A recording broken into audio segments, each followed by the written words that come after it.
namaskritya naram chaivam narottamam devim saraswatim vyasam tato jayamudiraye shanavatam swakatha krishna punya shravana kirtana pradyanthasto he bhadrani vidonati suritsatam नष्टप्रायेषु अभद्रेषु नित्यं भागवत सेवया भागवत्ये उत्तमा श्लोके bhaktirabhavati naistiki.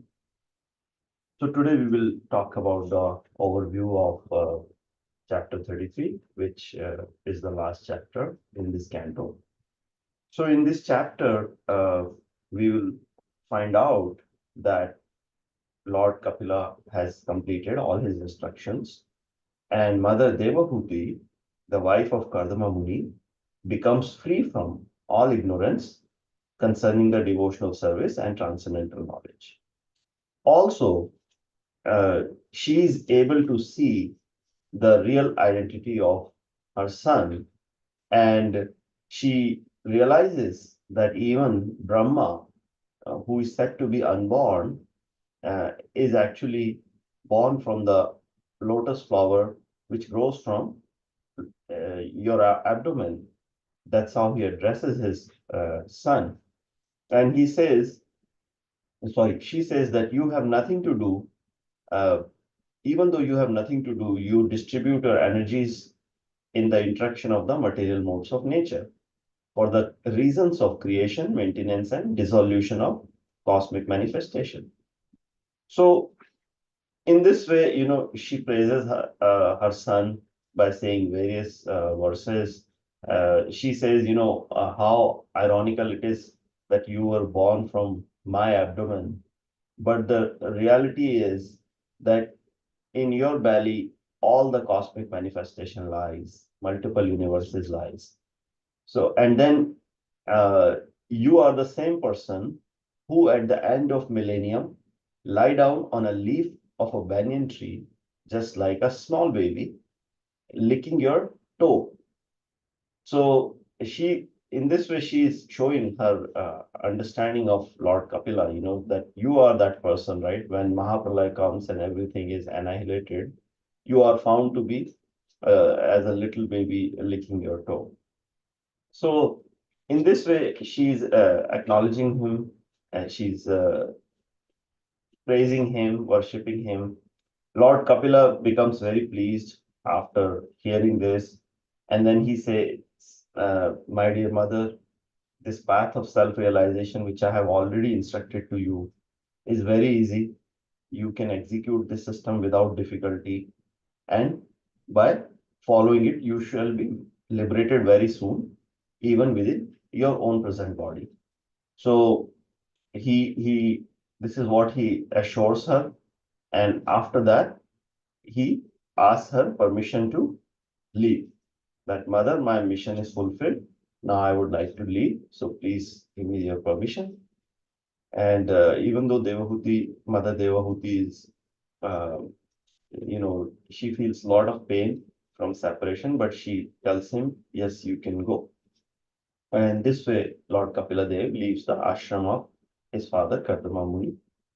After that, Mother Devahuti continues to practice the devotional service as taught by her son, and in in her very own body, she finds the self-realization, and she finds uh, the real devotional service.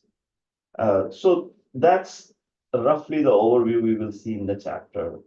But I want to use this opportunity today to talk about some of the key points that are explained in the purports.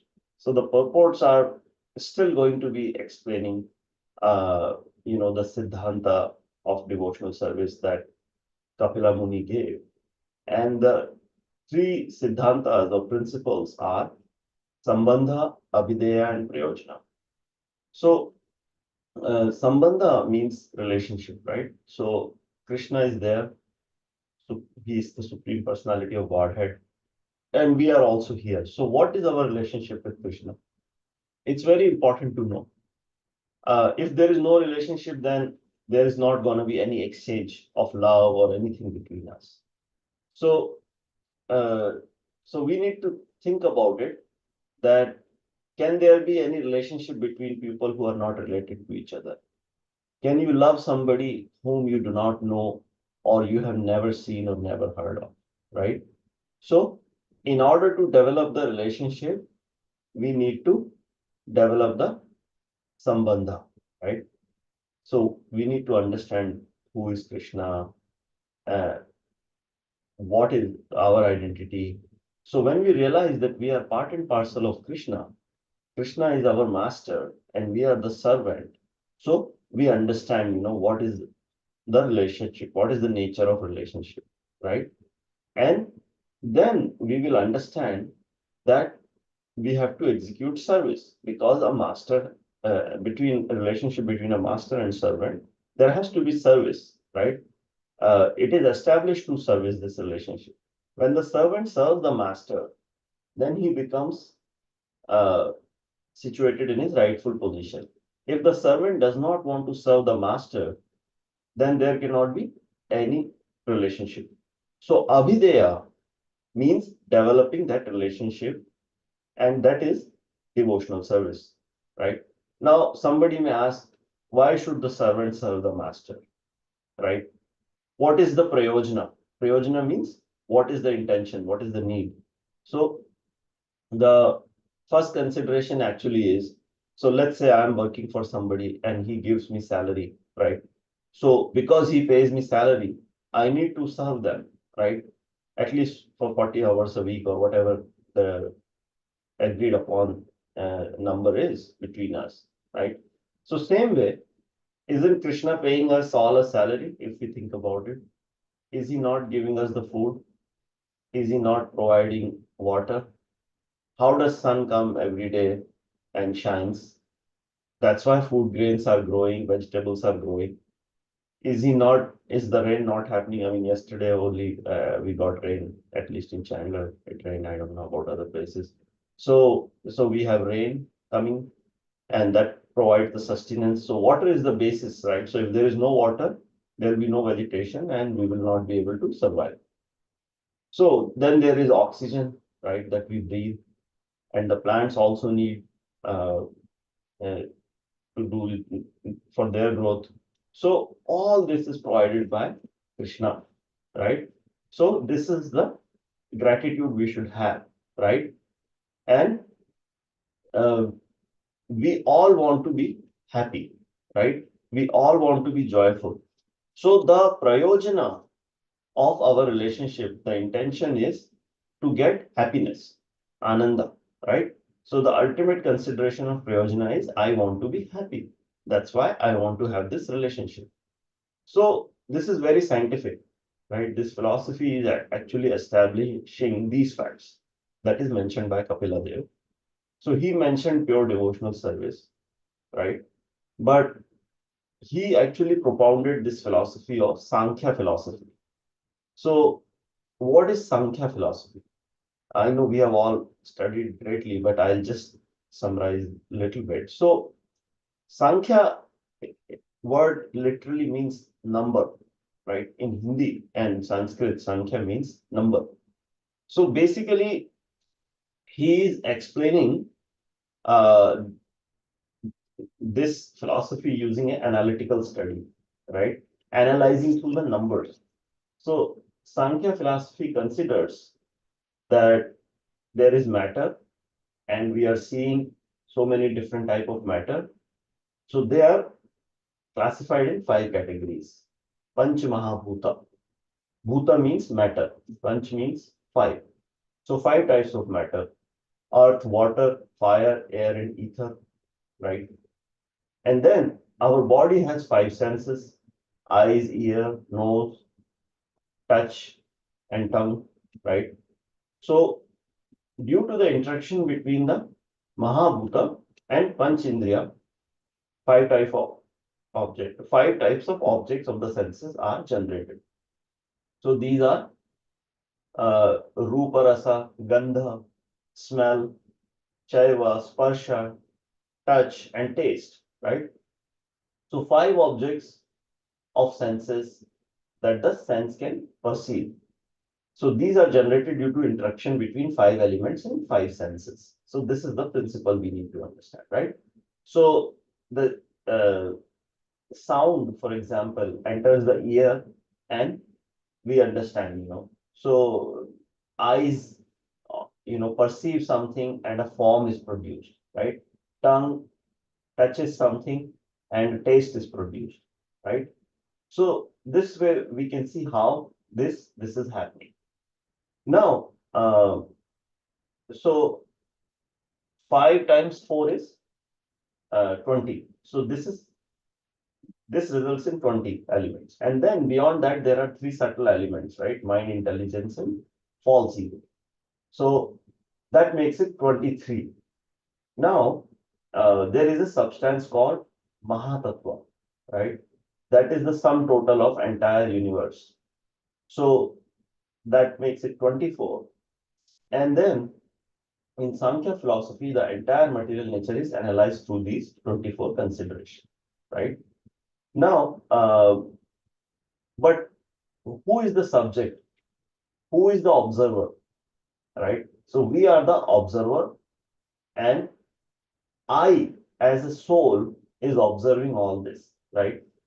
But am I the soul mentioned in any of these 24 elements? No, right? We are only talking about these as a external to I as the soul, right? So I am not in the background, right? Uh, so this is why we have to understand that Bhagavad Gita also explains this, that I am not the material, right? I am beyond that. I am transcendental. So there is material nature and there is the transcendence of soul, right? This is what the philosophy of Bhagavad Gita is. So Krishna says, uh, and we in Bhagavad Gita, and we accept it. Now, some people try to uh, understand these things by knowledge, right? So why this is so difficult by knowledge? We have to, by why Gyan, the path of Gyan Yoga is so difficult, right? So there is an example that somebody comes to a new town and they have to find, for example, somebody comes to Chandler and they have to find where is the ISKCON temple, right?